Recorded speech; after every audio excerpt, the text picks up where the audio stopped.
natembea ndani ya kanisa.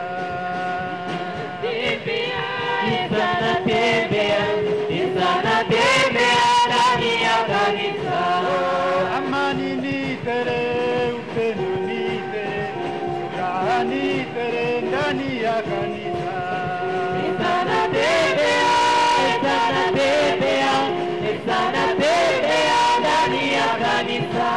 Wagonjwa wanapona, wadhaifu wapata nguvu. Natembea ndani ya kanisa.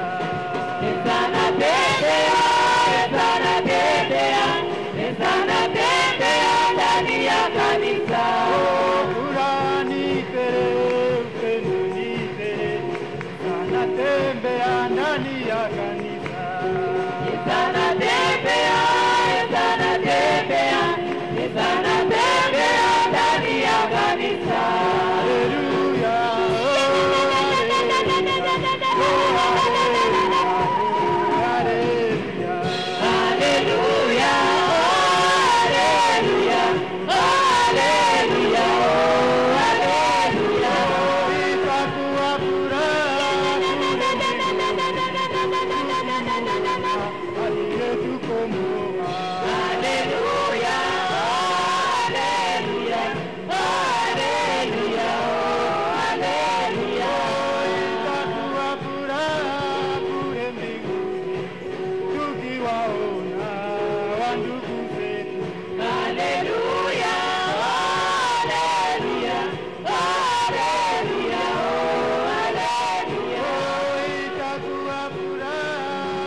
Notre Seigneur bien-aimé Jésus-Christ.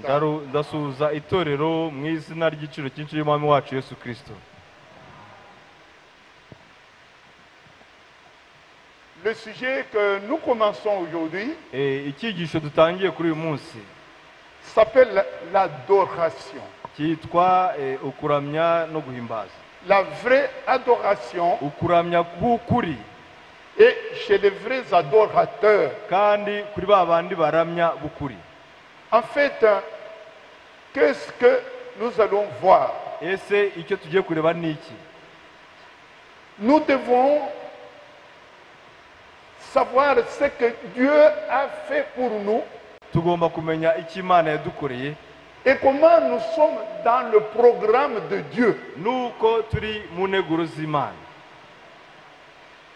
Amen. Amen. Et nous allons voir ce que Dieu a fait pour nous avant la fondation du monde. Kandi turaza kureba icyo Imana yadukoreye mbere yuko isi ishyirwaho imfatiro. Et c'est ce qui nous donne maintenant l'espoir, la ferme assurance que nous allons partir. kandi icyo nicyo kiduha icyemezo cy'uko mu by'ukuri tuzagenda.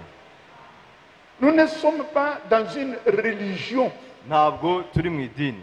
Notre Dieu, Imana yacu c'est un concepteur, il est le planificateur. ni Imana itegura ibintu byose mbere y'uko bikorwa. Les autres églises font ce qu'ils veulent. Amadini bakora ibyo bashaka, Nous sommes dans le plan de Dieu. ariko twebwe turi mu nteguro z'Imana. En fait, l'adoration, Noneho uko ukuramya, qu'est-ce que cela signifie? ese bivuze iki?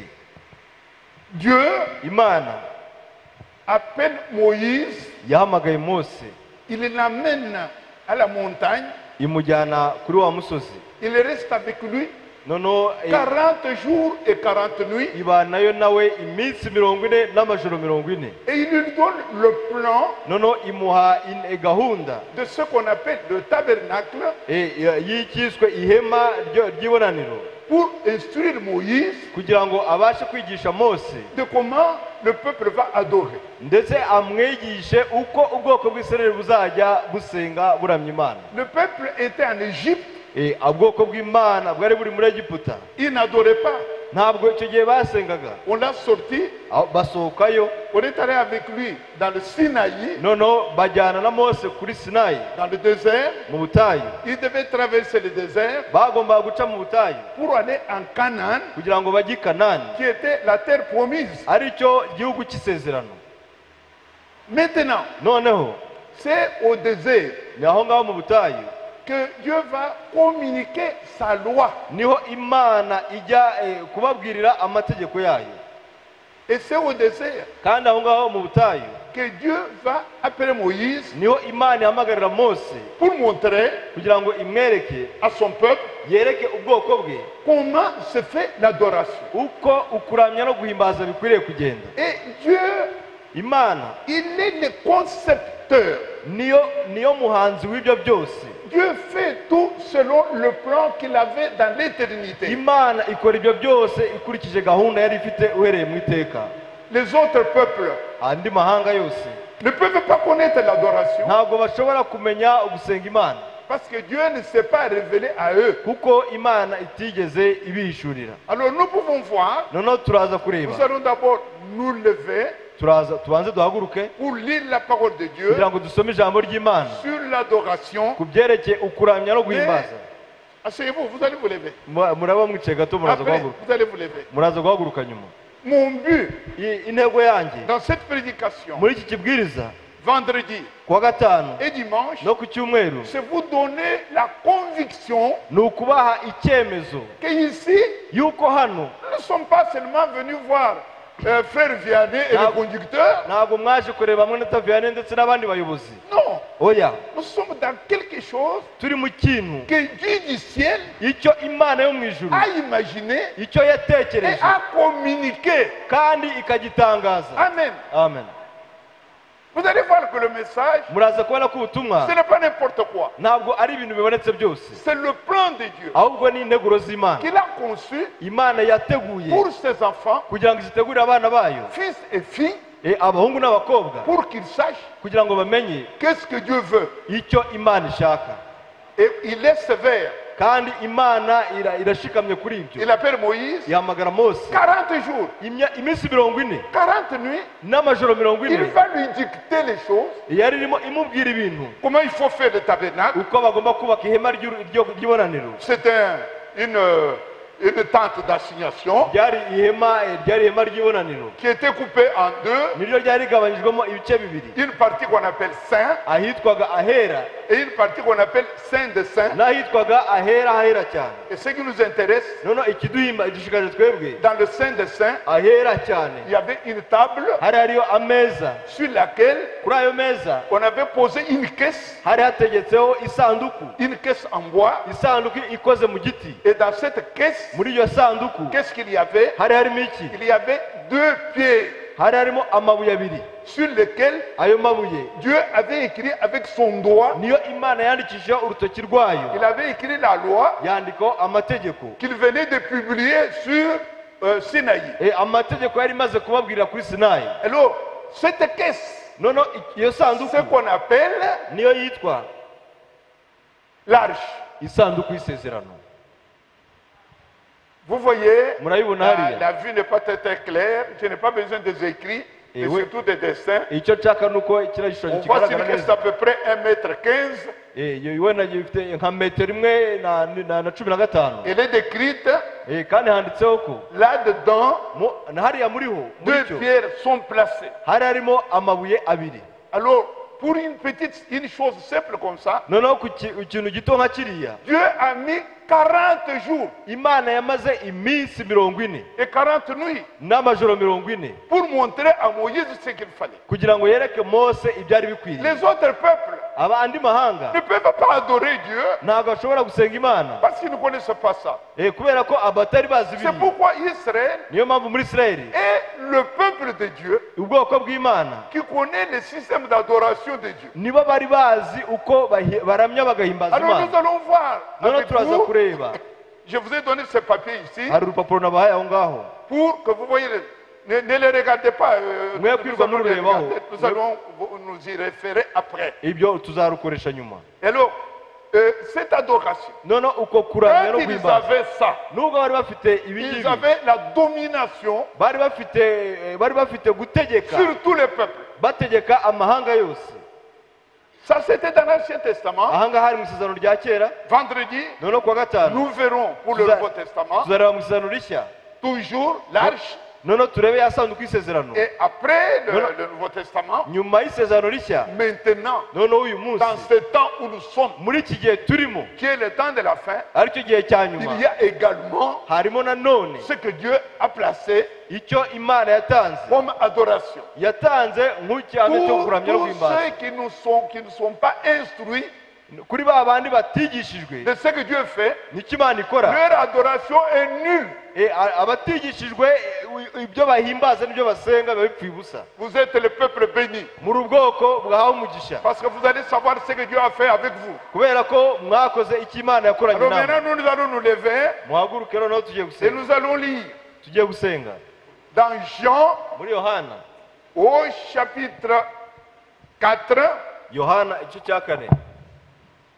Jean chapitre 4, Yohana igice cya 4 versets 20 à 24. umurongo wa 20 kugeza ku wa 24. Je vais prier. reka dusenge. Notre Dieu et Mana notre yacu Père céleste, data uri mu ijuru, nous voici devant ton peuple, dore tuhagaze imbere y'ubwoko bwawe, le peuple de l'Éternel, ubwoko bw'Uwiteka qui est appelé ici bwahamagawe hano parmi les adorateurs dans ce pays, baturutse mu bandi bantu basenga benshi cyane muri iki gihugu, pour être le seul qui accède à la pensée de Dieu. kugira ngo babe bo bonyine bari mu bitekerezo byawe. Seigneur de gloire, mwami w'icyubahiro, nous te remercions. turagushima. Bénis ta parole, uhimugisha ijambo ryawe, fais-la entrer dans le cœur des élus uryinjize mu mitima y'abatoranijwe pour ta gloire, bw'icyubahiro cyawe, dans le nom de Jésus-Christ. mu izina rya Yesu Kristo. Amen. Amen. Et nous lisons turasoma Jean 4 à partir du verset 20. Yohana igice cya 4 ku murongo wa 20. Nos pères ont adoré sur cette montagne, et vous, vous dites que le lieu où il faut adorer est à Jérusalem. basokuruza bacu basengeraga kuri uyu musozi, namwe mukagira ngo i Yerusalemu niho hakwiriye gusengwa.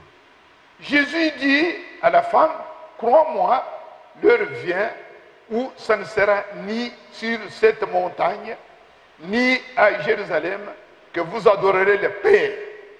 Yesu aramusubiza ati, mugore, nyizera igihe kizaza ubwo bazaba batagisengera data kuri uyu musozi cyangwa i Yerusalemu.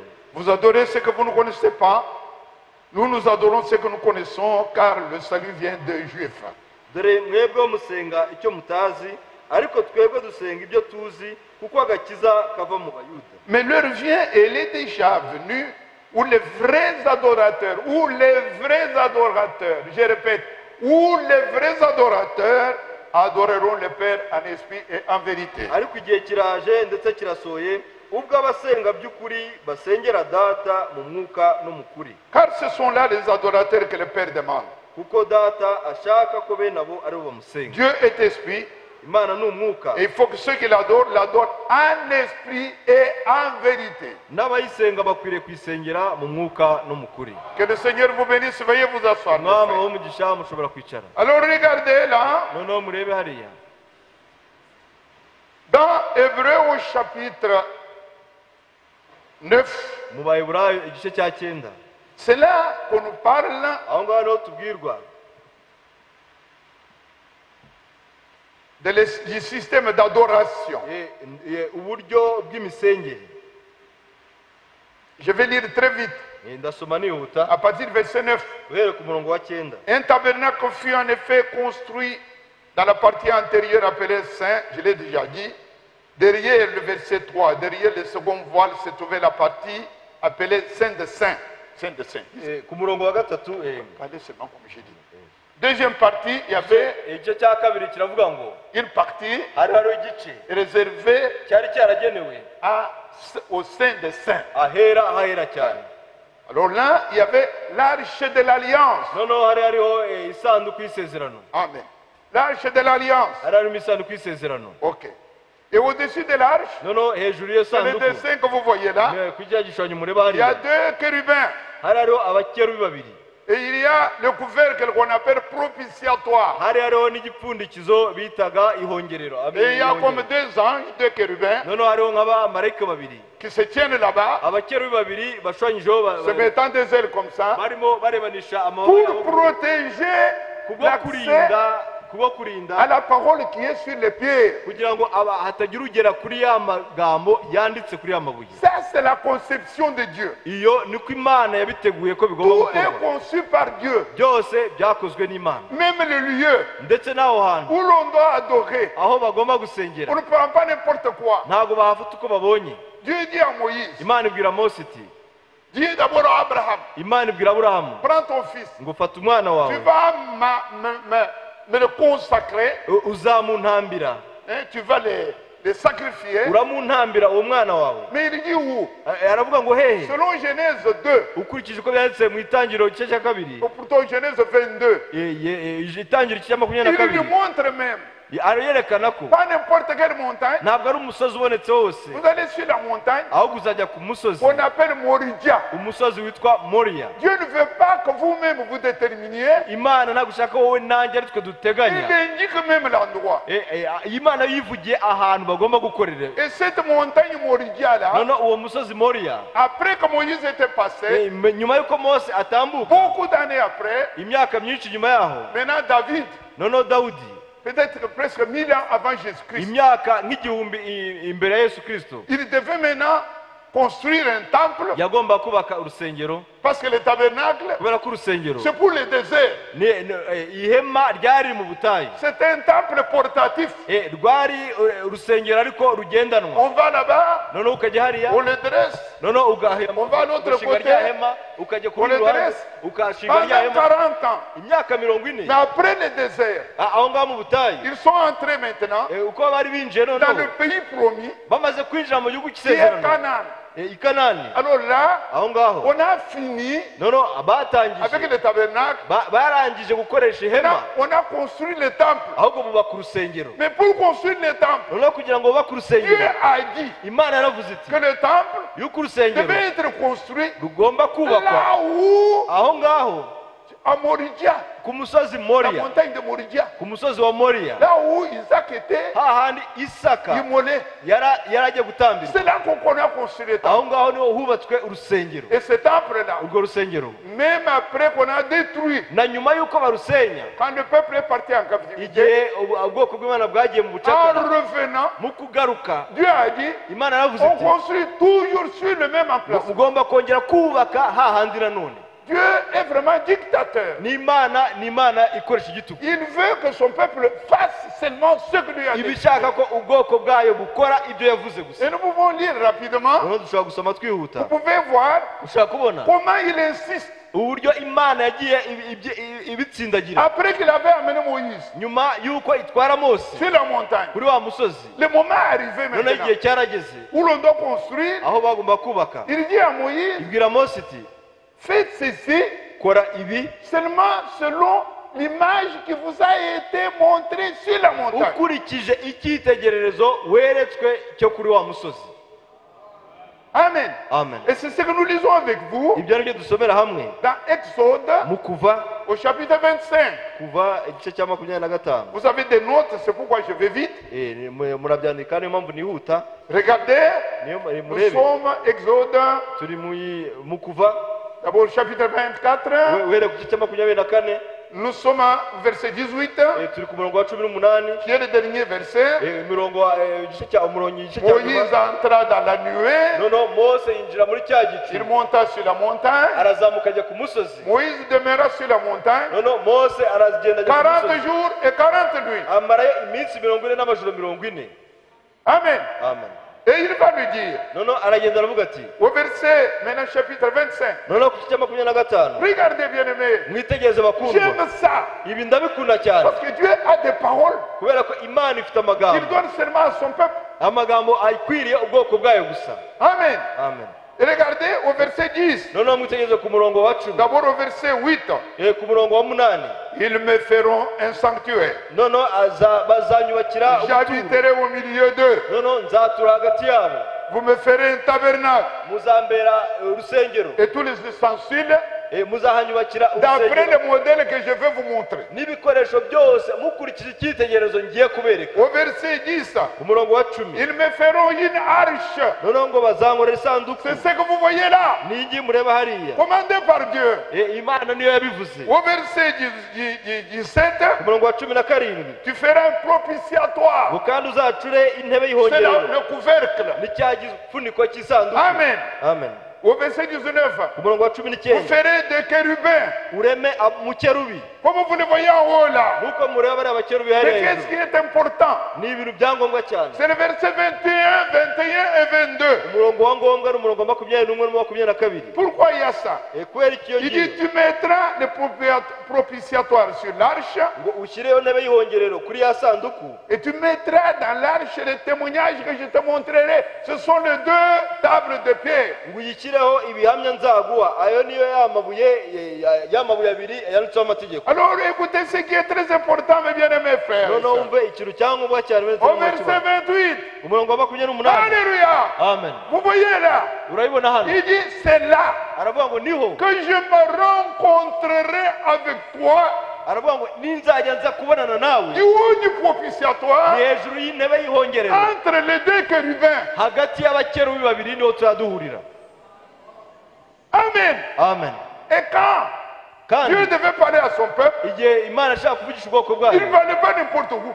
ntabwo yabavugishaga aho ubonye hose. Les sacrificateurs, Abatambyi les grands sacrificateurs, ndetse n'abatambyi ils bakuru s'habillaient bambaraga avec les tuniques bakambara imyambaro selon ce que Dieu avait dit. nk'uko Imana yabivuze. Et ils devaient marcher Bagombaga kugenda comme Dieu avait dit. nk'uko Imana yabivuze, Ils marchaient bakagenda et la tunique là, na ya kanzu bambaye avec les grenades, yabaga ifite inshunda elle fait z'inzogera, hariho inzogera ziravuga ngo suivant uwera, les pas. ari izo nzogera. Et quand il arrivait maintenant, None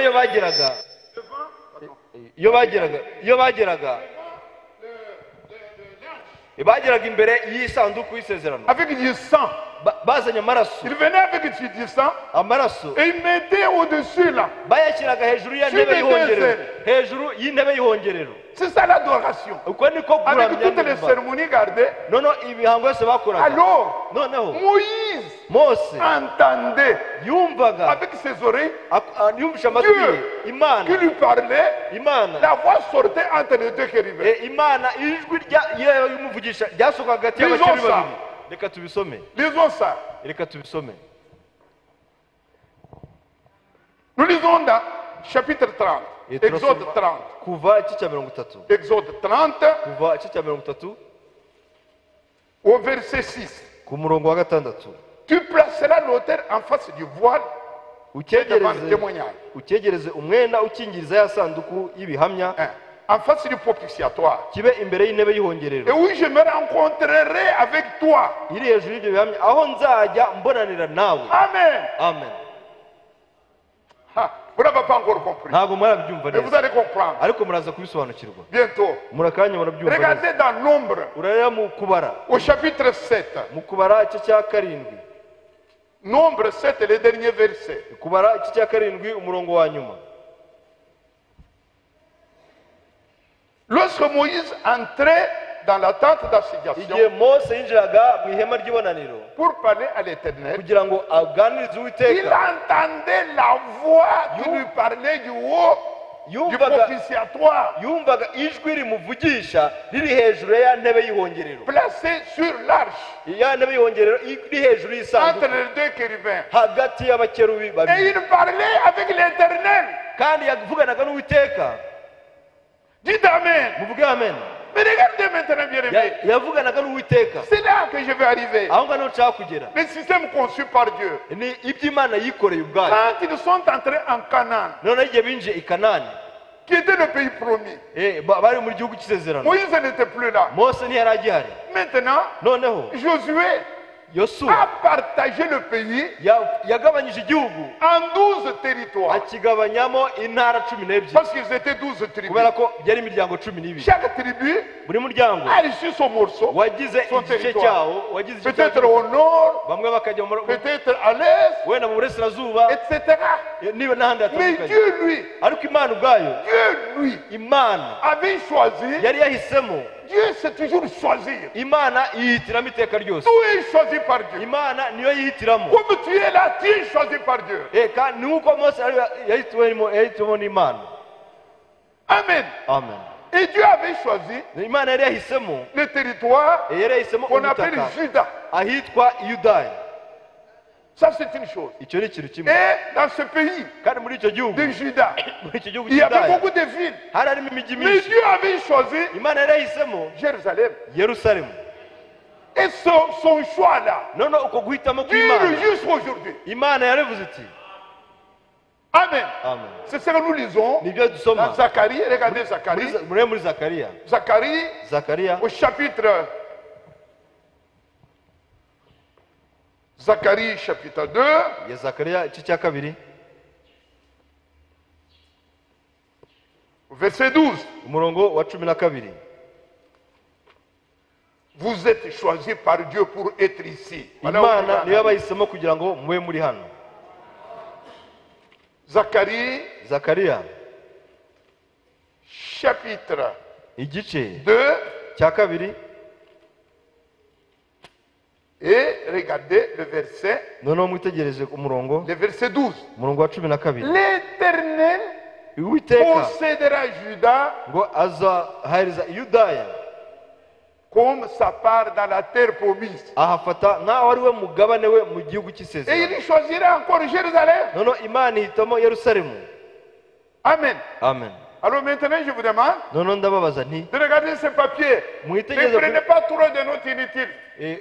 Regardez ces papiers murebe urupapuro mfite où hano. nous avons écrit la vraie. Vous avez ces papiers Mufite où urupapuro j'ai écrit aho la vraie twanditse adoration, les vrais adorateurs. ngo kuramya by'ukuri n'abaramya b'ukuri. Pas celui des dessins, mais celui-là. Il y en a deux. Noneho Celui-là. harimo ibice bibiri. Celui-là, pas les choses. Ntabwo ari Celui-là. rwa rupapuro rundi, ni urupapuro rumeze gutya. Vous ne l'avez pas, vous ne l'avez pas. Mushobora kuba mutazifite aho ngaho mwebwe. Vous ne l'avez pas. J'ai dit donner à tout le monde, ils ne l'ont pas là. Nasabye ko muhereza abantu bose nabara mubahereze. Donnez au prédicateur, c'est bien. Ok. Alors vous voyez ces papiers, Urabona uru rupapuro, vous allez voir que uraza kubona yuko le seul lieu, c'est Ahantu. Juda, ahantu hamwe ni Yudaya, et l'emplacement même est choisi ni naho Imana, dans l'ancienne alliance. Ibuyuda niho Imana yashyize isezerano ryayo. J'écris Niho nanditse arche dans l'ancienne alliance. ngo isezerano, C'est là que vous avez tout ça. aho niho mufite Ce qui a été donné à Moïse. ibyo ibyahawe Mose byose. Mais ce qui est important, Ariko ikiri ngombwa, regardez bien aimé, mwitegereze bakundwa, dans cette brochure, muri iki gitabo c'est écrit handitsemo les 24 anciens. igitabo cy'aba abakuru 24 Au chiffre ku mibare 233, ku mubare wa 33 ku rupapuro rwa 33 il est écrit haranditse ngo que tout Israël, yuko Israeli yose, quel que soit là où vous êtes, aho waba uri hose, pour être béni par Dieu, kugira ngo uhabwe umugisha n'Imana, tout le peuple ubwoko bwose quittait leur territoire, bwavaga descendait aho iwabo mu butaka sur la bwabo terre de Juda, bakamanuka bakajya ku butaka Parce que bwa Yuda, Juda kubera ko Yuda et le pays que Dieu avait choisi parmi les 12 i tribus. Buyuda niho Imana yari yarahisemo muri ya miryango 12 yose. Dites Amen. Muvuge amen. Il n'y a que ce que Dieu a choisi. I Buyuda ni Imana yahisemo honyine. Et où était le temple? Ni naho hari urusengero. Où est-ce qu'on devait construire le temple? Urusengero À rwagomba Jérusalem, kubakwa i Yerusalemu, la ville umurwa que umujyi Dieu a choisi. uwo Imana yahisemo. Maintenant, je fais une parenthèse. Noneho reka ngire ikindi mvuga hagati aho, Nous sommes le peuple de Dieu. kubera ko turi ubwoko bw'Imana. Regardez ce qui se passe maintenant à l'ONU. Murebe birimo kubera muri uyu munsi. Trump, Trump qui est un Américain, ni umunyamerika, l'Esprit de Dieu entre en lui. noneho umwuka w'Imana ukinjira muri we. Et Trump dit, Noneho Trump akavuga ati Jérusalem Yerusalemu doit devenir la capitale d'Israël. niyo igomba kuba umurwa mukuru wa Yerusalemu. Ce que Trump dit là, Ibyo Trump avuga c'est ce que nous hariya venons de lire ni ibintu tumaze gusoma dans hano Zacharie. muri Zakariya. Il a dit Dieu a choisi Juda Imana yahisemo i et Buyuda Dieu a choisi Jérusalem. kandi Imana ihitamo i Yerusalemu.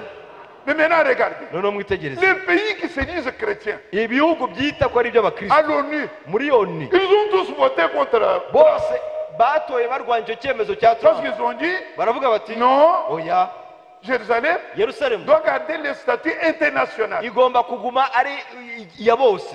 Mais Dieu ne connaît pas ce statut. Ariko Imana ibyo ntabwo ibizi Le yuko pays Yerusalemu ari iya bose. appartient à Dieu. Yerusalemu ni iy'Imana. Mais Dieu a donné à son peuple d'Israël. Imana iyihereza ubwoko bwayo Isirayeli. Mais nous, Ariko twebwe avec notre bien-aimé frère Franck, hamwe n'umukuru wacu Mata Frank, et nous, le peuple de Dieu aujourd'hui, twebwe ubwoko bw'Imana uyu munsi nous disons, turavuga tuti nous sommes contre ceux qui se votent à l'ONU. turwanya ibitorwa muri ONU Nous sommes d'accord avec ce que Dieu a décidé. kandi tukaba turi kuri bya bindi byo Imana yahisemo. Alors regardez avec moi, mon bien-aimé, Mwirebe mwene data dans les mukuru. 24 anciens. Kuri iki gitabo Tout abakuru makumyabiri na bane, Isirayeli yose C'est le paragraphe 233 ni ku que gika je veux lire. cya 333. Tout Israël, Isirayeli yose voilà. Regardez là. Mutegereze. Vous voyez. Viens. À côté ici. Lisons ensemble. reka tubisomere La. hamwe aho ngaho. Lisons. Lisez. Tout Israël venait en ce lieu unique pour trouver grâce parce qu'on ne peut pas rencontrer Dieu que sous le sang répandu. Venez lire, mon frère. Qui est-ce? Quelqu'un vient lire. Quelqu'un n'importe qui. Venez lire. Venez. Ici, venez. Il faut que cette phrase-là reste. Parce que c'est mon bio aujourd'hui. Birasaba ko iyi nteruro yumvikana ikaguma mu bantu bose uyu munsi.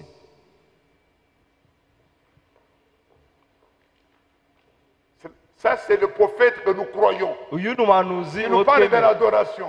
atubwira ku byo Nous voyons gusenga. l'adoration dans l'ancienne alliance. Urabona ugusenga mu isezerano rya Et kera. vendredi, nous verrons dans la nouvelle alliance. Noneho kuwa gatanu tuzareba uko baramyaga mu isezerano rishya, baramya mu isezerano rishya. Voilà ce qu'il écrit. Ureba Ici. ibyanditse hano. Lisons ensemble. Oui. Tout Israël venait à ce lieu unique pour trouver grâce parce qu'on ne peut rencontrer Dieu que sous le sang répandu. Isirayeli yose bagombaga kuza ahantu hamwe kuko Imana ihurira n'Abisirayeli ahantu hamwe hamenwe amaraso gusa. Ça, c'était dans l'ancienne alliance. Ibyo ni mu isezerano rya kera. Et Jésus-Christ est le même Kandi Yesu Kristo yari aribyo n'uyu munsi aujourd'hui, uyu munsi éternellement. n'iteka ryose niko ahora. Pourquoi? Kubera iki? Parce que quand Moïse Kubera ko igihe Mose est allé yagiye pour faire le sacrifice, kugira ngo ajye gutamba Dieu igitambo, lui a dit, yaravuze ati prenez du sang, ngo mufate amaraso, mettez dans le bassin. amaraso muyashyire mu nzabya, Prenez le sang mufate amaraso et aspergez l'autel. noneho muyanyanyagije ku gicaniro. Prenez le sang Mufate amaraso et aspergez le livre de la loi. muyanyanyagize no kuri cya gitabo cy'amategeko. Prenez du sang Mufate amaraso et aspergez le peuple. muyanyanyagize ku bwoko bwose. Et comme ça, on a trois choses. Noneho hababonetse ibintu bitatu. C'est l'alliance que Dieu a faite. Ni isezerano Imana yatanze. Le peuple de l'alliance, Ubwoko bw'isezerano, les livres de l'alliance igitabo cy'isezerano, et le sang de l'alliance. noneho n'amaraso y'isezerano. Nous allons lire cela. ibyo tugiye kubisoma. Nous lisons dans Exode 24. Turasoma mu Kuva igice cya 24. Je suis très content Ndanezerewe cyane parce que c'est des choses kubera ko ni ibintu cachées au monde mais révélées à son peuple. byahishwe isi ariko byahishuriwe ubwoko bw'Imana. Nous lisons dans Exode 24. Turasoma mu Kuva 24. Je lis à partir du verset 6 jusqu'à verset 8. Ndahera ku murongo wa 6 kugeza ku murongo wa 8. Moïse prit la moitié du sang. Mose agabanya amaraso mo ibice bibiri. Exode 24. Kuva 24. Verset 6. Umurongo wa 6. Moïse prit la moitié du sang Mose agabanyamo amaraso mu bice bibiri. qu'il mit dans le bassin. Kimwe agisuka mu Il nzabya, répandit l'autre moitié sur l'autel. ikindi akimisha ku gicaniro. Écoutez, il prit les livres de l'Alliance. Noneho yenda igitabo cy'isezerano. Icya mbere, Livre de l'Alliance. igitabo cy'isezerano C'est le livre ni igitabo dans lequel cya il kindi y avait la loi de Dieu. handitsemo amategeko y'Imana. Amen. Et il le présenta au peuple. Noneho agisomera abantu, Et le peuple dit, noneho baramubwira bati, nous ferons tout ce que le Seigneur a dit. ibyo Uwiteka yavuze byose Verset tuzabikora. 8.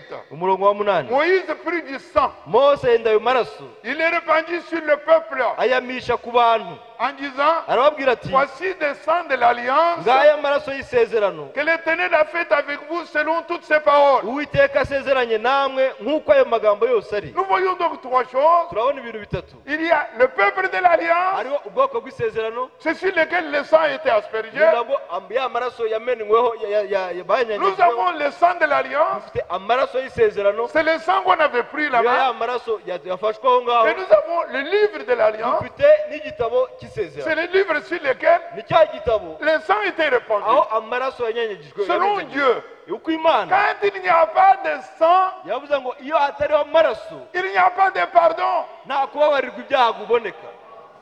C'est ce que nous lisons Icyo nicyo dans dusoma Hébreu mu Baheburayo, au chapitre 9. Abaheburayo igice cya 9. Ah, c'est Hébreu 9. Abaheburayo igice cya 9. Hébreu chapitre 9. Abaheburayo igice cya 9. Nous lisons ce verset ici, Turasoma umurongo hano, le verset 18. umurongo wa 18. Et nous allons retrouver ce que nous avons dit tout à l'heure. Turahita dusangamo ibyo twavuze mu kanya kashize. Voilà pourquoi Niyo mpamvu c'est avec du sang nicyo gituma que même n'isezerano, la première alliance fut inaugurée. isezerano rya mbere ritakomejwe hatariho amaraso. La première alliance, Isezerano rya mbere c'est l'alliance de l'Ancien Testament. niryo sezerano rya kera. C'est ce que nous étudions ici. Nibyo turimo kwiga hano, Parce que quand nous arrivons vendredi, kubera ko nitugera ku wa gatanu Dieu va changer d'alliance. Imana izahindura Il isezerano. n'y aura plus Ntabwo hazaba hakiri d'arche, iyi il sanduku, y aura autre chose. hazaba hari Mais ikindi. ici on dit, Noneho hano c'est pourquoi nicyo c'est gituma avec du sang n'isezerano que même la première alliance fut inaugurée. isezerano rya mbere ritakomejwe hatariho amaraso. Moïse, après avoir prononcé devant le peuple tous les commandements de la loi, Mose amaze kubwira abantu bose amategeko yose nk'uko yategetswe yose, il prit le sang de veau et de bouc yenda amaraso y'ibimasa n'ay'ihene avec de l'eau et de la laine écarlate et d'hysope. n'ay'amazi n'ubwoya bw'intama bwasigirijwe inzigo itukura. Il fit l'aspersion sur le livre lui-même et sur tout le peuple. Yenda n'urubingo nuko abiminjagira ku gitabo cy'amategeko no ku bantu bose. C'est ce que je vous ai dit tout à Ibyo l'heure yarababwiye mu gihe cyashize, en disant, arababwira ati, ceci est le sang de l'alliance aya niyo maraso y'isezerano que Dieu a ordonné pour vous. Imana yabategekeye. Amen. Amen. Donc, Non, si non. vous voulez, Niba ubishatse, le peuple d'Israël, ubwoko bw'Isirayeli, lisez dans Exode, musome mu Kuva au chapitre Deutéronome, pardon, lisez dans Deutéronome, Ugutegeka kwa kabiri, toutes ces choses sont très bonnes. ibi bintu byose ni Quand byiza. nous avons le temps, nous allons le conclure pour que vous voyez. Nitubona umwanya tuzabikuvuga. C'est la base que nous mettons Aha ngaha niho turimo gushyiraho urufatiro pour pour l'alliance pour nous de Nouveau Testament. ku bwa rya sezerano ryacu ryo mu isezerano rishya. Mais regardez Deutéronome au chapitre 7, Ugutegeka kwa kabiri cya 7 au verset 6. umurongo wa 6 Dieu dit, aravuga ati, car tu es un peuple saint pour l'Éternel. ngo uri ubwoko bwera k'Uwiteka. L'Éternel ton Dieu t'a choisi. Uwiteka Imana yawe niyo yaguhisemo. Alléluia. pour que tu fasses un peuple qui lui appartient entre tous les peuples qui sont sur la face de la terre. igutoraniriza mu mahanga yose no mu isi kuba ubwoko yironkeye. Ce n'est point parce que vous surpassez en nombre tous les peuples que l'Éternel s'est attaché à vous et qu'il vous a choisi. Icyateye Uwiteka kubakunda akabatoranya si uko mwarutaga ayandi mahanga yose ubwinshi, Car vous êtes le moindre de tous les peuples. ndetse mwari bake hanyuma y'ayandi yose. Mais verset 8. Umurongo wa Mais 8, parce que l'Éternel vous aime, ahubwo nuko Uwiteka abakunda et parce qu'il a voulu tenir les serments qu'il avait fait à vos pères, agashaka gusohoza indahiro yarahiriye ba sekuruza wanyu, l'Éternel vous a fait sortir de l'Égypte nicyo cyatumye Uwiteka abakuzayo pour que tu sois son peuple. amaboko menshi Amen. akabakuza. Amen. Bien-aimé, Mwe abakundwa, le peuple d'Israël ubwoko bw'Isirayeli n'a rien fait. ntacyo bwakoze. Le peuple d'Israël, Ubwoko bw'Isirayeli c'est le choix de Dieu. ni ubwoko bw'Imana. Dieu a regardé tout le peuple. nyuraho n'andi Il y avait le mahanga peuple puissant. bari hariho amoko afite imbaraga, Mais comme il est ariko le concepteur de son plan, kuko ariyo yiremeye integuro zayo, comme il est kubera ko ariyo le planificateur parfait, niyo itegura ibitunganye byose, il a choisi Israël. yahisemo Isirayeli. Ok. Nuko byagenze, Et il a choisi kandi yahisemo dans Israël, muri Isirayeli, il a choisi même l'endroit, ihitamo n'itegeko. Moria, Ahantu yahisemo i Moriya, qui est devenu l'ère d'Ornan, on appelait l'ère d'Ornan. Moriya ahari hariswe ngo bwari ubutaka bwitwaga Orunani. Et après, Noneho il nyuma est yaho, devenu le mont du temple noneho hahinduka umusozi w'urusengero, que les Arabes sont en train de prendre maintenant. uwo abarabu barimo barafata uyu munsi. Mais nous nous disons, Noneho turavuga ce tuti que Dieu a choisi ibyo Imana yahisemo demeure éternellement. bihoraho iteka ryose. L'adoration Ukuramya no qui guhimbaza était dans ce peuple-là byari biri muri ubwo bwoko, et l'adoration no kuramya que Dieu avait choisi. ni nako gusenga Imana yahisemo uyu Alors munsi. regardez bien aimé. Regardez. Quand Mwitegereze, maintenant, none uyu il munsi devait suivre les instructions de Dieu. bagomba gukurikira ibyo Imana ibategeka. Avec cette arche-là. Baravuga ngo hamwe n'iyi sanduku Et y'isezerano il fallait qu'on le transporte. bagombaga kuyitwara ku rutugu. Venez à l'autre côté, laissez cela. Vous avez deux arches, nous avons une seule. Mettez sur votre épaule, moi aussi. Voilà. Et Dieu avait dit, Imana yaravuze quand iti vous avez ça, niba mufite ibi quand ngibi, vous avez l'arche, niba mufite isanduku vous y'isezerano, savez ce qu'il y a dans l'arche? bagomba kumenya ikiri mu Ce isanduku. sont les paroles de Dieu Ikiri mu isanduku y'isezerano ni amategeko y'Imana, qu'il avait écrit ayo yari yanditse de son doigt yandikishije urutoki et qui rwayo, était là-dedans, yari ari mu isanduku protégé y'isezerano, par les chérubins. akikijwe n'abakerubi. Quand vous preniez ça Noneho iyo batwaraga et gutya, que vous veniez, noneho mukaza, je vous dis que, ndababwira, tenez, la main, ukuboko tenez sur l'épaule. ukuboko Hein? Tenez. Tenez, mon frère. Je vous dis que ndababwira yuko ils vont là. bazaga, C'était la période cyari igihe, où les Jourdains étaient regorgés. igihe bazaga cyari igihe Yorodani yari yuzuye. Mais Noneho les Jourdains, Yorodani c'est une création de Dieu. ni ikiremwa cy'Imana.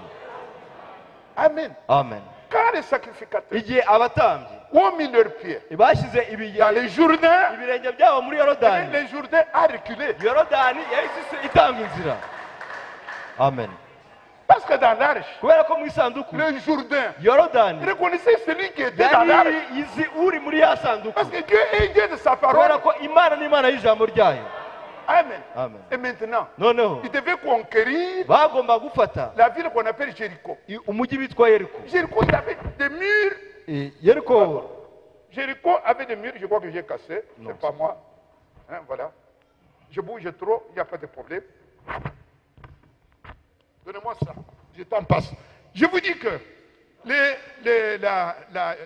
Jéricho Yeriko avait des murs. hari hariho inkuta, Jusqu'à là. hari hari inkuta zizamuka zigera hejuru, Et il y avait des soldats kandi hariho abasirikare armés. bafite intwaro. Ils regardaient. Noneho Imana iritegereza, Dieu dit à Israël, Imana ibwira il y a un Isirayeli petit peuple. ngo hariho ubwoko butoya Ne hari, pas combattre contre eux. ntabwo mwajya kurwana Qu'est-ce n'abantu. que je demande? Noneho nsabye Prenez iki? seulement l'arche. Mufate isanduku Et y'isezerano faites gusa, des tours. mugende muzunguruke, Chaque jour une fois. buri munsi muzunguruke inshuro imwe.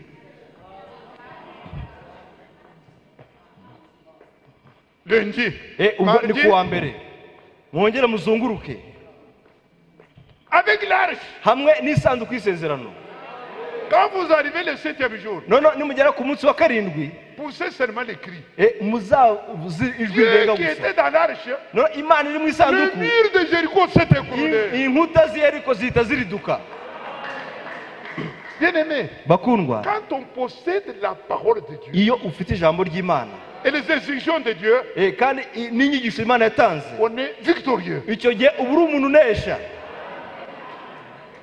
C'est ce que nous lisons Ibyo ari byo dusoma noneho dans muri Zaburi, Psaume 114. Zaburi y'ijana na cumi na kane. Psaume 114. Zaburi y'ijana na cumi na kane. Quand l'Israël est sorti de l'Égypte, Igihe Isirayeli yasohokaga muri Egiputa, quand la maison de Jacob s'éloignait du peuple barbare, igihe ubwoko bw'Isirayeli bwajyaga kure y'amahanga atazwi, verset 2, ku murongo wa kabiri, Juda devint son sanctuaire i Buyuda hahindutse ahera h'Imana, et Israël fut son domaine. ibw'Isirayeli hahinduka ubwami bwayo. Verset 3, Umurongo wa gatatu c'est Psaume 114. ni Zaburi ijana na La cumi na mer kane. le vit et s'enfuit. Inyanja ibibonye irahunga. C'est ce que nous avons dit tout à l'heure. Ibyo nibyo twavuze mu gihe cyashize. Les Jourdains rentraient en arrière Yorodani isubizwa inyuma, et les montagnes sautèrent comme des béliers. imisozi miremire yitera hejuru nk'amasekurume y'intama. Quand tu meurs pour s'enfuir, Noneho igihe Imana habaye iki kugira ngo ubashe guhunga? et toi Jourdain, qu'avez-vous pour reculer en arrière? Ese wowe Yorodani ni iki gitumye uhunga? Au verset 7, Noneho ku murongo wa karindwi, tremble devant le Seigneur ôté, zamuka ujye ku musozi w'Imana, devant le Dieu de Jacob, imbere y'Imana ya Yakobo, qui change les rochers en étang Imana idahinduka ikurikije ibihe, et qui change le roc en source d'eau. Imana ifata amabuye ikayahindura amasoko y'amazi. Amen. Amen. Alors maintenant, projetez Noneho l'image tujye kuri des clichés. tujye kuri ya shusho yindi.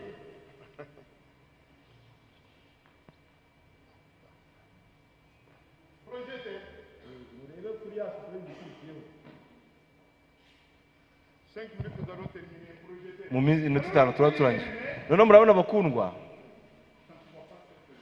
ntabwo birimo kugaragara, Vous avez les essais, regardez les essais. ariko abafite impapuro murabireba kuri izo mpapuro.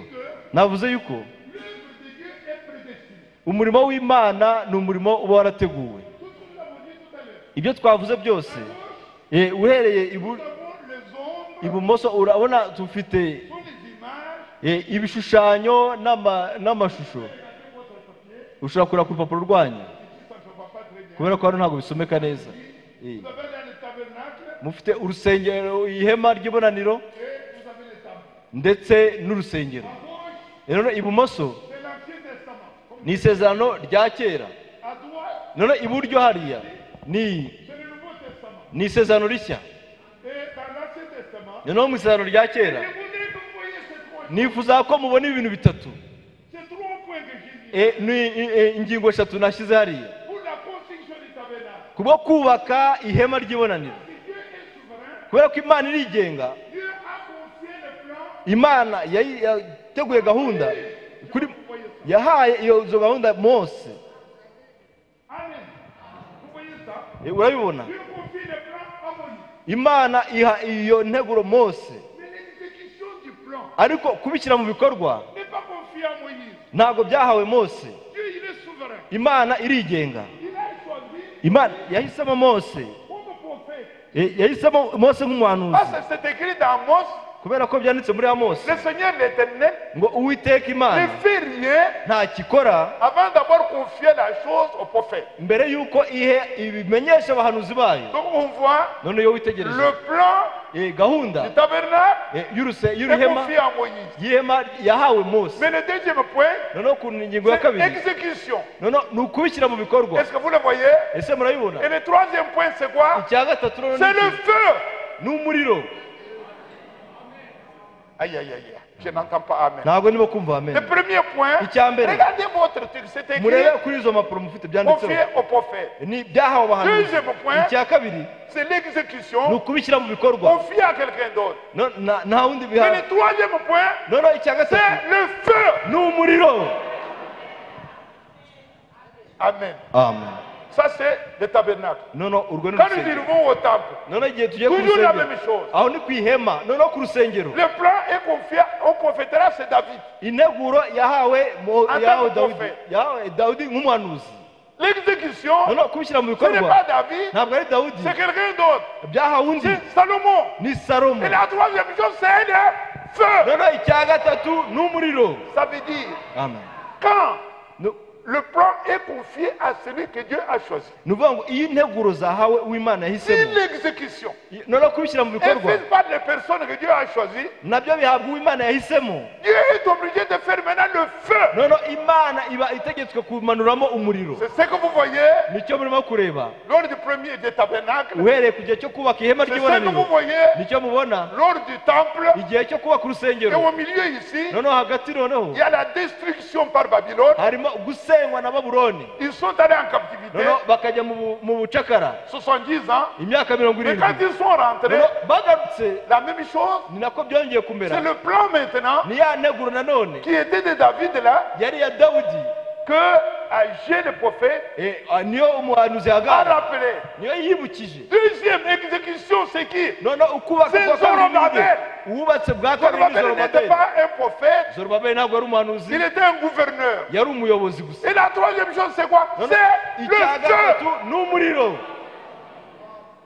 Je sais que nzi yuko les vieux ont dit, mais on voyait le feu. abasaza bavuze ngo Maintenant, on murabona ne voit plus le feu. ngo umuriro ntawo Mais tukibona Agé a dit, ariko hagayi aravuga ce que ngo vous voyez là, ibyo mubona hano c'est plus important que le feu. ni ibyangombwa kuruta umuriro Le feu, c'est la couverture. umuriro ni Comme je igitwikirizo vous ai montré l'autre nk'uko jour. nabiberetse ubushize C'est-à-dire que dans le deuxième temple, ni ukuvuga ngo mu rusengero c'est rwa le Fils kabiri de Dieu, Jésus lui-même. imana ubwayo niyo yari ihari C'est plus important que le ni feu. ikintu cyangombwa cyane kiruta umuriro Amen. amen Et ça, noneho c'est ce que nous voyons comme image niyo icyo tubona dans nk'igishushanyo l'Ancien Testament. mu isezerano rya Mais kera c'est ce que vous voyez dans le ni Nouveau nabyo Testament. mubona mu isezerano rishya Voyez le Nouveau Testament. mu isezerano rishya Qu'est-ce que nous voyons? turahabona iki La construction de la première église. kubaka itorero rya mbere Dieu Pierre, imana avuga iti sur cette pierre, kuri uru rutare je bâtirai mon église. nzubakaho itorero Les ryawe forces de l'enfer, imbaraga z'ikuzimu c'est ce que nous sommes. ni nako Ne tumeze prévaudront pas contre l'église. ntacyo zizatwara rino torero nzubaka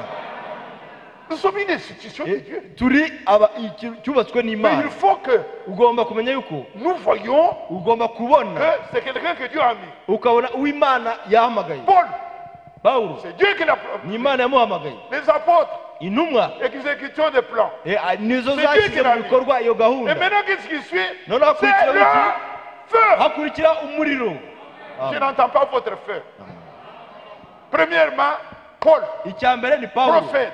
umuhanuzi Deuxièmement, icya kabiri exécution par les apôtres. gushyirwa mu bikorwa Et n'intumwa troisièmement, c'est quoi? icya C'est gatatu ni iki feu. ni umuriro Et le feu dont j'ai parlé là, ni nako bimeze c'est la langue. ni umuriro n'indimi Amen. amen Parce que Dieu met le feu. kubera ko imana ubwo yari Le umuriro feu signifie umuriro uvuga le baptême du Saint-Esprit. umubatizo w'umwuka wera Le feu signifie umuriro uvuga que Dieu a agréé votre sacrifice. imana ko yemeye igitambo cyawe Amen. amen Et cela s'est passé noneho ibyo avec byabaye les 7 âges comme ils se sont suivis. byabaye hamwe n'ibisekuruza birindwi Et puis il y by'itorero a eu noneho habaho destruction habaho gusenywa par Rome bisenywa na au roma concile de Nicée. bigiye ukoreye mu Mais nama yabereye Dieu nikeya a recommencé son œuvre. noneho imana yari yamaze gutangira Et mon umurimo wayo problème, noneho ikibazo mon cyane problème, c'est là maintenant, ici, ça, noneho hano kuri uru ruhande c'est là, maintenant, ici. ahangaha Nous sommes dans l'église restituée, turi mu itorero ryagaruriwe qui est construite ryubatswe sur la base ryubatswe ku des rufatiro instructions données par Dieu. ku rufatiro rw'intumwa n'abahanuzi Comme ici, noneho nk'uko hano comme à l'autre côté, ku rundi ruhande pour le tabernacle, ku bw'urusengero Moïse, lui, mose we en tant que prophète, nk'umuhanuzi il a eu le plan. yahawe Mais plan. l'exécution du plan, ariko gushyira mu bikorwa c'est igishushanyo yahawe Mexelahel. ni mekiseraheli niwe wabyubatse j'ai mis les versets dans la deuxième page là. Vous allez voir. Kuri urwo rupapuro rwa kabiri Deuxième page, nagiye là, il y a nshyiraho les versets. imirongo y'aho ibyo byose Et bigaragara là, muri vous Bibiliya. verrez noneho aho ngaho muraza Dieu kubona Imana qui dit iravuga à iti Moïse. ibwira Ça, Mose j'ai beaucoup aimé. ni nacyo nagize C'est birakuze Exode cyane 31, vous l'avez dans tout ça. ukuva 31 Dieu regarde Moïse et dit, Moïse, iti Mose sache que umenye yuko moi, Dieu, njyewe Imana j'ai choisi. nahisemo Parce que Dieu choisit. Imana yihitiramo Il t'a choisi. Il yaguhisemo m'a choisi. yamisemo amen Frère, bene ma data soeur, mushiki wanjye si tu sais niba que wamenyaga tu yuko es choisi, Imana ihitamo tu es dans le plan de Dieu, tu dois être fier. wagombye kuba unezerewe ko Imana ihitamo Il faut que nous soyons dans le plan de Dieu. tugomba kuba turi mu nteguro z'Imana Toutes ces églises, aya matorero ils yose savent, ils ne connaissent même pas le plan. ntabwo bazi iyi gahunda y'Imana yose Mais nous savons ariko que twebwe dans cet âge, muri iki Dieu sekuruza a appelé un homme, Imana yahisemo umuntu Branham, Branham et on peut retrouver kandi ushobora les kumubona traces là-dedans. hariya mo imbere muri Mais biriya Dieu n'a pas, Branham n'a pas appelé Franck. ariko Branham ntabwo yigeze ahamagara Frank Non. oya Regardez en haut. urebe hejuru Ce n'est pas Moïse ntabwo ari Mose qui a appelé Bethsaïd. ntabwo ari wowe wahamagaye Beshaheli Bethsaïd Bethsaheli est appelé par Dieu directement. yahamagawe n'Imana nawe Seulement, noneho si nyuma Dieu vous appelle, niba Imana et iguhamagaye si Dieu m'appelle, nanjye Imana nous allons ikabihamagaye marcher ensemble tuzagendera hamwe parce que nous sommes dans le plan de Dieu. kubera ko twese turi muri gahunda C'est y'Imana pourquoi c'est difficile. niyo mpamvu bigoye Trouver les gens aujourd'hui. gusanga abantu uyu munsi Vous voyez, là, je ne suis pas chez les sœurs, je suis surtout chez les frères. akenshi mba ndimo kubwira Parce que bene ça, data vous cyane devez apana bashiki comprendre bacu ça, bien-aimé. mugomba gusobanukirwa Quand bene on n'est data pas dans le plan de Dieu, nureba kuri gahunda y'Imana c'est des discussions. ukaba hariho Vous impaka voyez. ngo urabona Comment vous voyez? ubu Moi, je ne urabona, vois rien. njye ntacyo mbona Moi, je vois ce que Dieu m'a donné. icyo mbona ni icyo Imana yampaye gusa Si Dieu me révèle une chose, niba Imana imishura il ikintu te révèle la même chose. nawe ikaguhishura icyo Nous kintu parlons le même langage. tuba tubona dufite imvugo imwe Les dénominations font des compromis. amadini yo bamera nk'abaragambana Moïse ne veut pas discuter avec Bethsaïd. Mose ntabwo yagiye kujya impaka na Dieu Betsahe dit, yarabwiye Moïse. ati Mose C'est Exode 31.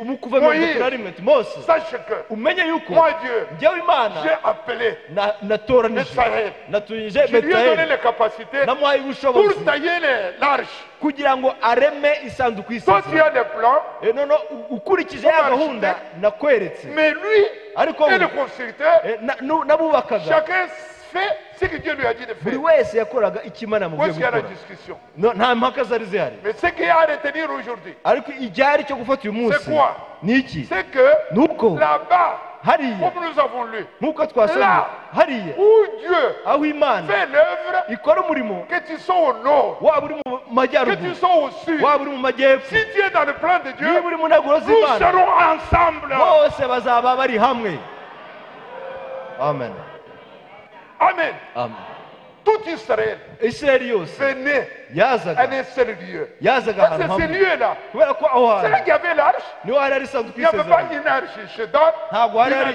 Non. isanduku uruhande rumwe kwa Dani L'arche n'ahandi était ku à ruhande un seul endroit. isanduku yari iri ahantu hamwe gusa Et si vous êtes de Dieu, niba uri uw'Imana vous devez venir là-bas. ugomba kuza aho Et c'est ngaho ce que nous verrons ni nacyo tuzabona vendredi, kuwa en gatanu répétant un peu ceci. mugende Allez regarder. murebe J'ai mis les versets en murebe dessous. iyo mirongo Pour ihari dire que c'est Dieu. bimenye ko ari Imana Tout ce que Dieu fait, ibyo Imana ikora c'est ce byose qu'il a pensé. ni nabyo ibitekerezo Nous verrons tuzabona que pour nous, yuko kuri qu'est-ce que twebwe notre Seigneur dit. umwami wacu Yesu Kristo Je ne le lis pas aujourd'hui. ntabwo mbivuga uyu munsi Éphésiens, il dit, mu Efeso aravuga ati Éphésiens, mu Befeso au chapitre 1, ku gice cya à mbere partir du verset 3. ku murongo wa Ce n'est gatatu même pas une, c'est une prière. ni isengesho Il dit, béni soit Dieu. aravuga ngo umwami wacu Le ahimbazwe Père de notre Seigneur Jésus-Christ, se w'umwami wacu Yesu qui nous Kristo a bénis waduhaye de umugisha toutes sortes de bénédictions. akaduha imigisha y'uburyo Pas bwose sur la tête, là, à atari yo ku isi ahubwo yo muri Kristo amen il nous a yaduhaye élus. Pas yadutoranije maintenant. ntabwo ari uyu munsi Pas quand nous avons eu le ntabwo message. ari igihe twakira Il nous ubutumwa a élus. Yad- Avant la fondation du monde. yadukunze mbere y'uko isi ishyirwaho imfatiro Si vous étiez élus là, niba waratoranijwe hariya ici, hano vous allez là où il y a l'arche. uzajya aho isanduku Et iri nous allons nous trouver. kandi C'est tuzayabonana toujours un seul endroit, jamais deux ni endroits. ahantu hamwe ntabwo ari ahantu habiri iteka ni Si abantu vous hamwe êtes au iteka nord, vous waba êtes uri mu pentecôtiste, majyaruguru waba uri mu majyepfo vous êtes méthodiste. waba uri mu Si vous metodiste étiez connu niba avant waramenwe la fondation du monde, mbere y'uko isi Dieu vous amènera là où il y a l'arche. imana izakuzana hamwe hari isanduku y'isezerano Amen. Mes frères, bene data mes sœurs, bashiki banjye la joie que nous avons, umunezero dufite c'est que ni uko nous sommes dans un plan turi muri que Dieu gahunda a déjà arrangé. iyo Imana yamaze gukora. Ce n'est pas parce qu'on vous a prié, Ntabwo ari uko wasenze on ne vous cyane donne rien. nta nubwo hari icyo Comme nous avons watanze. dit, frère, j'ai quitté cette église. Nguravuga ngo Parce qu'il y a une sœur là-bas ngo mpuye muri qui a commis itorero l'adultère. ngo njyewe que vous ne comprenez rien. ngo kukura mu cyo tuyasambanye ngo Votre njyewe mu votre itorero. langue n'est pas brûlée. Ntabwo wamenye gahunda Vous y'Imana. êtes ici Uri hano parce que c'est ici kubera ko ari que hano Dieu fait quelque chose. aho Imana yashifashe Vous gahunda yo êtes kuba ici hano. parce que vous avez été appelés Uri hano kuko avant wahamagawe la fondation du mbere monde. y'uko isi ishyirwaho imfatiro. Que le Seigneur vous bénisse. Umwami abaho umugisha.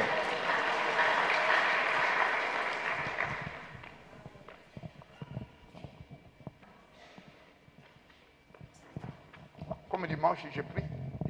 Nk'uko ku cyumweru Notre Dieu bien-aimé Et- et notre Seigneur. umwami wacu Yesu Kristo Moi, j'ai prêché. njyewe nabwirije, Mais toi, ariko wowe ô Seigneur, wowe mwami tu es capable de donner au-delà de ce que je ni wowe ufite ubushobozi bwo gutanga ibirenze ibyo vibre sera dans le cœur des frères. ukabigira bizima mu mitima ya bene data. Ô Seigneur, Mwene mwami bénis mon frère Jérôme uha umugisha mwene data Jerome et la délégation qui l'accompagne. ndetse n'abo bagendanye, Par avec eux jusqu'au Burundi. ujyane nabo kugera i Burundi, Parce que la prière que nous faisons ici kubera ko isengesho dusenga hano est la véritable église. ni ryo torero ry'ukuri. Tu n'as pas beaucoup d'églises dans cette ville. Ntabwo ufite amatorero menshi muri uyu mujyi, Tu n'as jamais eu ça. nta nubwo wigeze ugira amatorero À menshi. Kigali, I Kigali l'église est ici. itorero riri hano. C'est ce que nous voyons selon les Écritures. Ibyo ni byo tubona ukurikije Alors, ibyanditswe. bénis chaque frère None uhe umugisha buri mwene et data chaque sœur na buri mushiki wacu qui a écouté cette parole, Seigneur. wumvishe rino jambo. Quand nous aurons à répéter, None niba tuzabisubiramo, mais toutes les grâces ariko ubuntu bwawe dans le cœur des élus.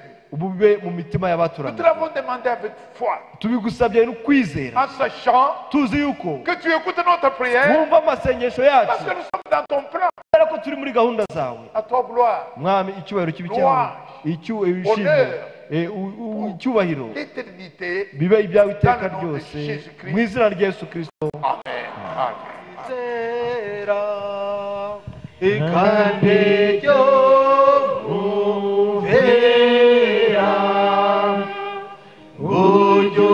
unyonyorwa na Yesu yamukubaho kwawe. Twongeye kugushimira Uwiteka Mana nzima kubw'ubuntu n'imbabazi zawe, turagusaba ukomeze kudufasha mu rugendo rugana mu ijuru. Mwami, muri rusange turavuze ngo ishimwe icyubahiro biugarukire ubu n'iteka ryose. Haleluya. Urakoze Mwami kubw'ijambo ryawe, urakoze Mwami kubw'umugaragu wawe, urakoze kubw'umukozi wawe, urakoze kubwa bene data, urakoze kubw'abaririmbyi, urakoze kubw'indirimbo, urakoze kubw'ijambo ryawe, urakoze kubw'ubuhamya buri wese, urakoze kubw'umuriro waturutse mu ijoro, urakoze databuja Mwami kubyabereye hano bose, wera ku itangiriro kugeza ku iherezo, ushimwe kandi uhimbazwe. Haleluya. Nukuri databuja Mwami, turizera neza yuko binyuze muri uriya muriro wo gusigwa abarwayi bakize. Turizera yuko binyuze muri kuriya gusigwa abafite ibibazo byaragiye. Turizera neza yuko Mwami abafite intege nke mu mwuka, mu mubiri, Mwami, hamwe no gusigwa kwawe ariwo muriro, umuriro ukongora, ijambo risizwe mu izina rya Yesu Kristo, turizera neza yuko birarangiye. Urakoze Mwami, umugisha abitanze bose. Nukuri databuja nibagera, hari abafuza amaduka yabo, hari abahagaritse akazi n'izindi gahunda, baza hano kubw'ijambo ryawe. None ijambo ryawe nibo bwami bwawe, ubwo turinjira mu bwami. Ijambo riraza rikatujyana mu bwami, kandi si ubwami bwa none, ni ubwami buhoraho. Urakoze Mwami, duhagaze rero muri ubwo bwami, turagusabye kugira ngo iby'ubwami byose tubigirirweho Mwami. Urakoze, dusabe databuja bene data bafite intege zo guterana, dusabiye bashiki wacu na bene data barwaye, harimo mushiki wacu Kayiganwa, nagushimiye na mushiki wacu Olive wabyaye, abandi babyaye tutazi, nagusabye data uje mwami, abari mu ngendo ubafashe, n'abandi mu materaniro ataramwe, nuko data uje mwami ubashe kubashoboza, mwami ubayindire mu buntu bwawe, nuko data uje birashoboka yuko materaniro hirya no hino hari abafite ibibazo, abari wowe data uje ubarengera, abari wowe ubirangiza, bizereza yuko data uje mwami igihe tukwiye kugenda ujyana na buri wese, bazongera guhura duhimbaza izina ryawe. Amen. Twemere dusabire umugaragu wawe imigisha iturutse kuri wowe. Haleluya. Amen. Murakoze. Iyo migisha igere ku muryango we, aho yasize umuryango ubafashe mwami. Niba ari ubushake bwawe ni Burundi, uzamwongerera imbaraga. Niwe wamuremye, niwe uturema n'ijambo ryawe, ni nawe data uje utwongerera imbaraga. Mu izina rya Yesu Kristo. Amen. Amen. Amen. Usiku Bwana Mungu wangu, nimefika mbele yako, naomba toba unirehemu leo. Bwana, masikio yako yasikilize sauti ya usiku.